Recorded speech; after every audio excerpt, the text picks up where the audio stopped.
Well, from Cairo to Bahrain, the events now known as the Arab Spring have transformed the political landscape. And it all dates back exactly a year ago today.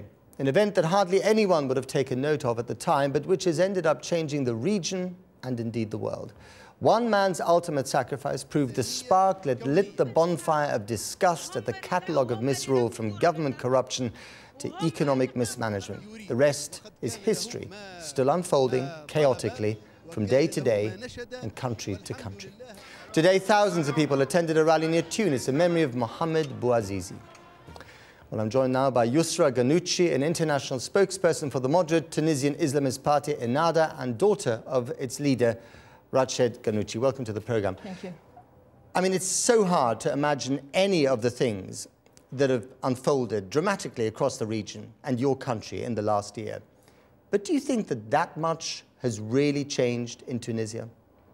Definitely. Indeed, it's been an extraordinary year. We've not only seen the toppling of a dictator, followed by the toppling of successive short-lived governments, followed by, after 9 months, the holding of the first real free and fair pluralistic elections in Tunisia, leading to the formation of the first pluralistic legitimate representative body. And we've seen after that the peaceful alternation of power for the first time from the interim president to a new president. And now, as we'll see in the next few days, the formation of a government. And Yusra, I totally grant that these are dramatic changes, unforeseen indeed, more than a year ago.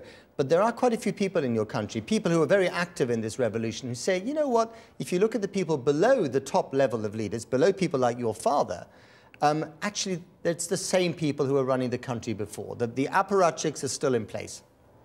I think there's great hope in Tunisia now. If you speak to young people in Tunisia, they will tell you how much has changed. That young people are involved now. Not only it's not only government that will make a difference. The whole society is changing. Civil society is thriving. We see the formation of so many associations. We see Tunisians, millions of Tunisians, watching the sittings of this new assembly and following and having debate in the virtual and real worlds.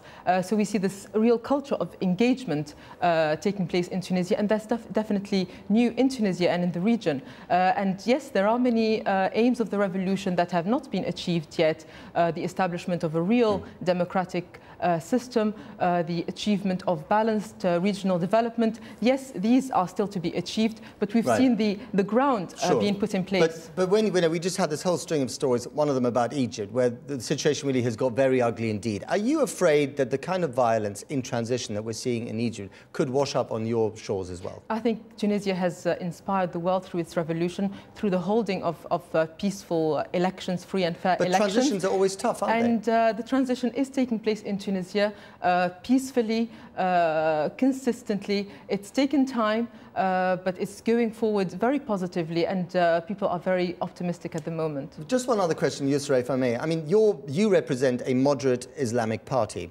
This was not a revolution fought in the name of Islam. No. There are some people there who are afraid that behind the moderation of this Islamic party, there is something that actually they will not agree with at the end of the day. I don't think the results of those elections will demonstrate this fear. The largest part of Tunisians have given their trust to Ennahda because of this struggle for the values of equality, freedom, dignity for all Tunisian men and women.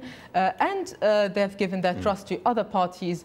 And Ennahda is working in partnership with those parties and with independents, as we'll see in the government that will be announced very soon. So these old divisions are part of the past, and Tunisians now are hoping that a government will work towards responding to their aspirations. I'll let you finish the sentence, but I'm afraid we have to leave it there. Yusra Ghannouchi, thank you very much for coming. My pleasure.